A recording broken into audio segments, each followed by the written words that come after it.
Hello, Doug here, and welcome back to yet another board game channel, where we will be playing yet another few rounds of Dungeons & Dragons Wrath of Ashardalon, the board game. And before we resume, yet another error. I forgot when Vistra took down one of the Legion Devils, she should have gotten a treasure for defeating one of them. So let's see what it was, what it should have been, and hope it's something terribly useful. Gauntlets of Overpower. These metal gauntlets grant the wielder incredible strength. Play this item immediately. You deal +1 damage when you hit an adjacent monster with an attack while this item is in play. Great. That's actually extremely good. We now have, with the magic sword, we have a better chance of hitting, and with the gauntlets of ogre power, we hit for more. So that's great. Because we have two. We've got the guard and the cave bear. They both have, that's two monsters with 2 hit points each. So she'll actually be able to take them out with 1 hit, assuming she can hit. Alright.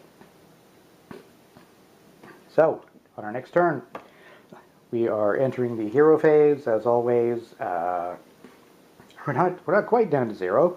She's down to 6 from her initial 8, which I suppose isn't too bad, considering how many monsters there are at the moment.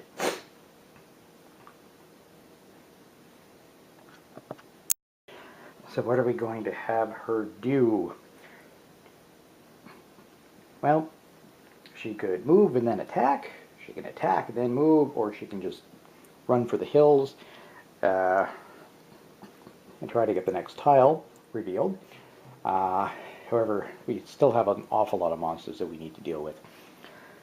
So, yeah, let's do that. So who's going to be, who do I need to kill? Okay, the cave bear is going to do more damage than any of the other enemies, and does have a possibility of dazing us depending on the attack that it ends up using. So, yeah, let's move her up to her speed of 5. 1, 2, 3, 4. Let's go there on the other tile, because that could take longer for the monsters to reach us. And yeah, she's going to use her Sure Strike.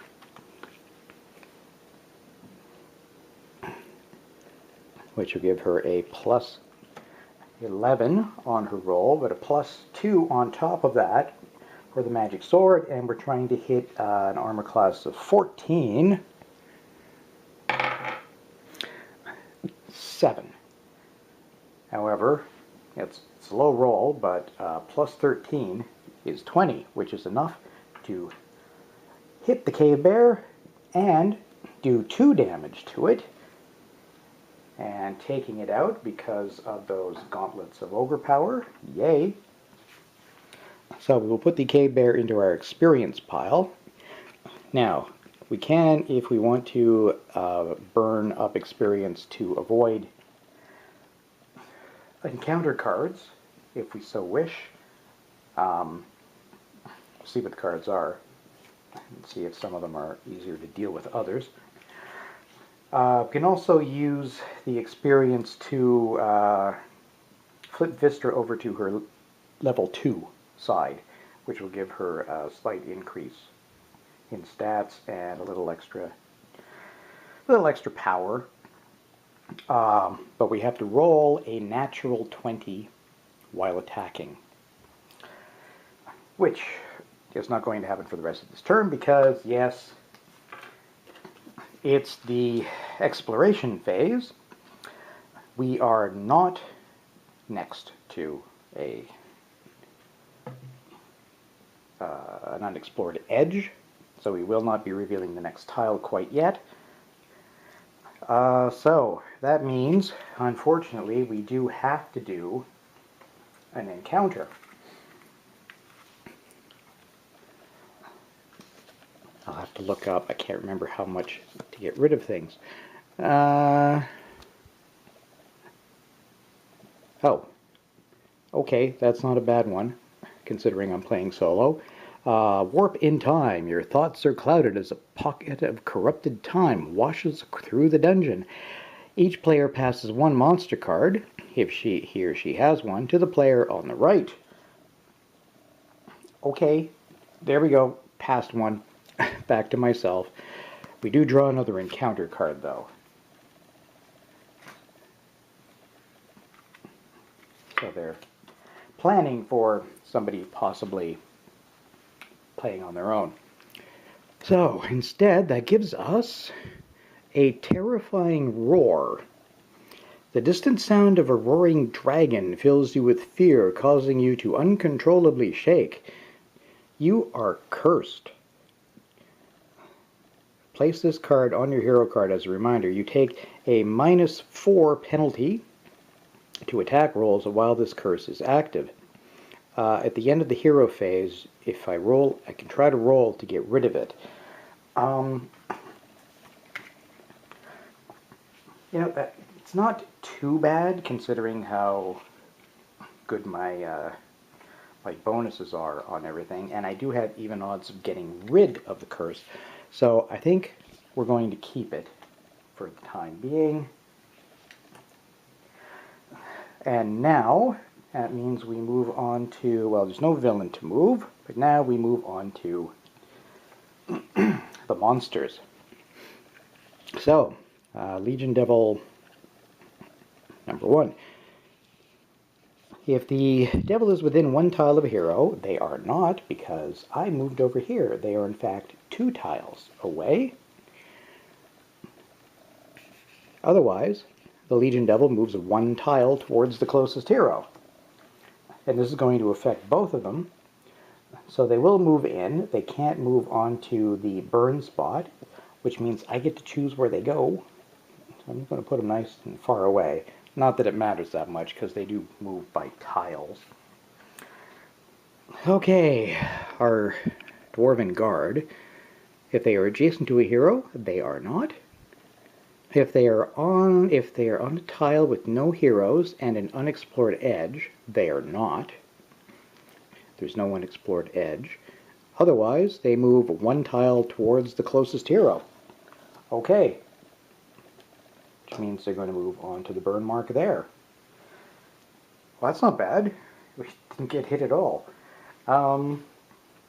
Alright, well, let's just soldier on to our next turn then. So, I think we're going to move and attack again. We're going to move here to the edge so we can explore on the next phase and attack that guard. The guard's got an armor class of 16. So I have to remember that curse, but I also have the magic sword. So total, I'll be using the Sure Strike, as I am right next to him. So plus 11, plus 2 is 13, minus 4 is 9. So we will be adding 9 to the roll. Come on, Vistra. 18, made it without the bonuses. And she does 2 damage because of those gauntlets. And the guard is down, leaving us with only the Legion Devils. Alright, so we've hit the end of the hero phase, which means we can try to get rid of the terrifying roar curse. We need a 10 or more, and we rolled a 16. Alright, things are going fairly well. So we have now reached the exploration phase, which means we reveal the next tile. I'm just going to reposition the camera for a moment. Okay, there we are. so we can see where the new tile goes in. And it's got a black arrow. It's only a matter of time. We put that there. We spawn a new monster. Kobold Dragon Shield. Alright, just let me find one of those. There we are. Oh, he's a wee little thing. Oh, look at that. He's even smaller than our dwarf. Yeah, he's mini. He can't be too much of a threat, can he? He's a reptile and sentry. Armor class 16, HP just 1. Alright, so we'll put him in the monster track. However, we have a black arrow, which means we need another encounter card. Tripwire. A careless step breaks a thin wire, firing a poisoned dart while sounding a distant alarm. Draw a monster card and place its figure on the closest unexplored edge. Attack the active hero. Well, crap. Let's see. I think this seems like a really good one to use experience to get rid of. However, it requires 5 experience points worth of monsters to cancel an encounter card, and we've only got 4, which means we have no option. Alright, I'm going to draw a monster card. Orc Smasher! So, not so wee. Alright, let's find one of those. Yeah, there we go. Much bigger. And place it on the closest unexplored edge. Well, the closest would be 2 spaces away rather than the 3. Well, I'm going to put them over there. Again, it probably won't make much difference. And then we have to resolve the actual tripwire. So we're rolling, getting a plus 10, and it has to beat our armor class of 17. Fingers crossed. It just made it. Now, we don't take any damage, but we do become poisoned. We'll add this to the character card. You take 1 damage at the start of your hero phase, discard this marker at the end of your hero phase if you roll a 10 or more. However, Vistra does get a plus 5 because of her cast iron stomach. Alright, that's the encounter dealt with. Now it's time for the monsters to go. So, again, the Legion Devils first. If the devil is within 1 tile of a hero, unfortunately they now are. They are going to move next to and attack with their sword. Well, we'll choose 1 first. From there, they get a plus 11. And they're trying to beat a 17. Yeah, which they did, so that's 1 more hit point taken away from our dwarf. The other one moves up. 4 plus 11 is 15. Hey, the other one misses. Excellent. Next in the sequence is the Kobold. And you can see if the Kobold is adjacent to a hero, they are not. Move on. If the Kobold is on a tile with no heroes and an unexplored edge, that is the case, draw a dungeon tile from the bottom of the stack and place it next to the Kobold's tile. Place a new monster on that tile. So, little so-and-sos are ganging up on us. Let's choose that one. Right. Next monster is a snake, which honestly at this point doesn't seem all that threatening. Although it's a pretty big snake. Anyway, that goes on there. So the Kobold is done. Next is the Orc Smasher. If the Orc Smasher is within one tile of a hero, they move adjacent to the closest hero and attack with its heavy mace. I'm going to move up here. And their mace is a +9. So 9 plus 6 is 15, and that is not enough to hit Vistra with her 17 armor class. Now the snake gets to go. If the snake is within one tile of a hero, they are not. Otherwise, the snake moves one tile towards the closest hero. So, theirs is as good as any. Alright, less successful than the previous turn. Maybe we'll do one more. Yeah, it's going fairly quickly, even if it is going not especially well. So, okay, let's think. What are we going to do this time?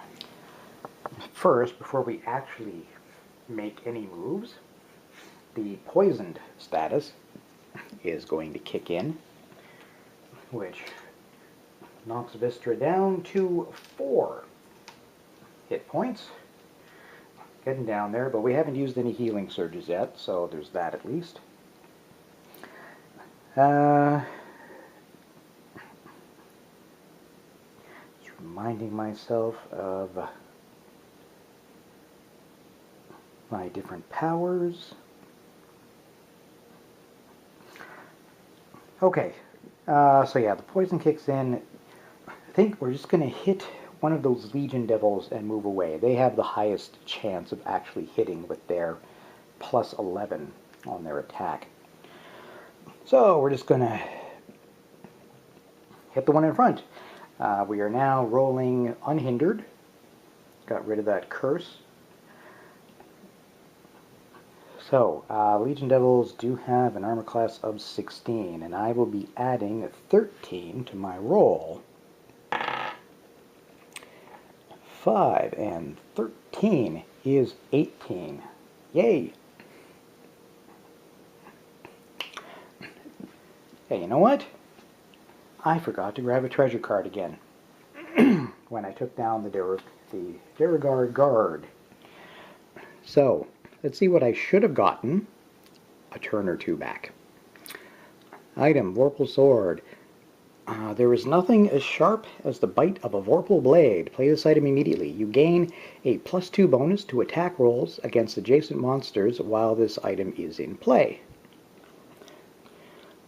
If you roll a natural 18, 19, or 20 on an attack, you deal +1 damage with that attack. Well, that's actually a slight improvement on the magic sword.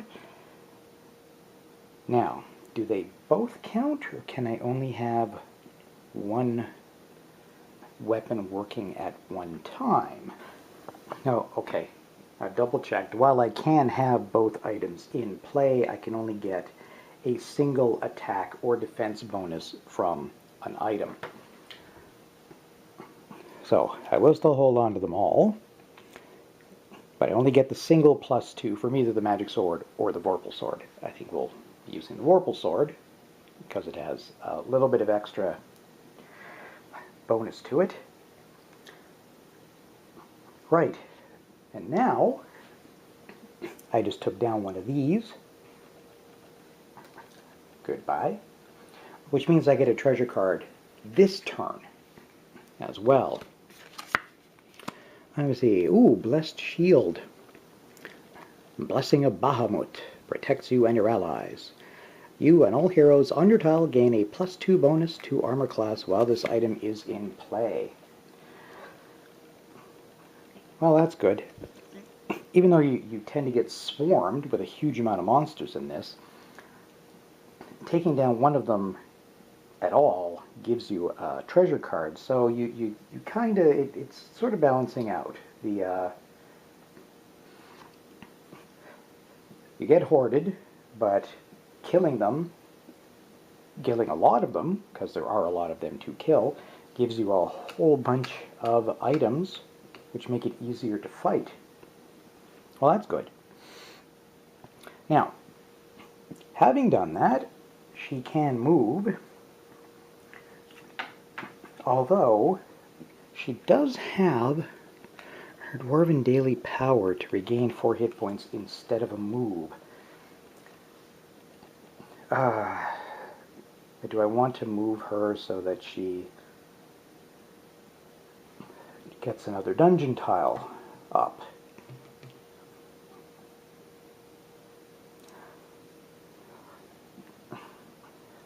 She could potentially get attacked an awful lot here. Yeah. I'm going to do that. I'm going to go ahead and use her Dwarven Resilience, turn it over, get her 4 more points. So she's now back up to 8 hit points. She's full again. Now, it's the end of the hero phase, so we get to roll to see if she can get rid of the poisoned effect. She actually gets a plus 15 rather than plus 10 because of Cast Iron Stomach. And we need a 10 or more. Oh wait, no. I need a 10. She gets a plus 5 to the roll. That's what it was in my head. It just came out of my mouth wrong. 9 plus 5, 14. No longer poisoned. Mind you, there's that snake in the way. All right. Their turn.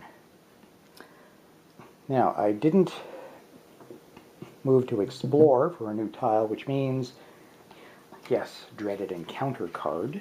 Let's see what we've got. Dragon Fear. The very presence of the red dragon in the dungeon fills you with an unrelenting sense of fear. You are cursed. Paralyzing fear overcomes you. Whenever you move to a new tile, take 1 damage. Although we can roll it on a plus 10, on a 10 or more at the end of our hero phase, we can get rid of it. Oh well, it's okay. She's back up to full. And we don't need to search that many more tiles before we get out of here. Okay, no villain yet. So, on to the monsters. The Legion Devil is within 1 tile of a hero. Very much so, right in his face, right in her face. Moves adjacent to the hero. She's already there, might as well leave it. And attacks with sword, the plus 11 sword, to try to get past her armor class of 17. And they rolled a 17, so yes, that did do 1 damage. Next up is the Kobold Dragon Shield. They're not adjacent. They are on a tile with no heroes and an unexplored edge. Ah, right. Which means another tile from the bottom of the dungeon tile. Means it goes there. And we spawn yet another monster.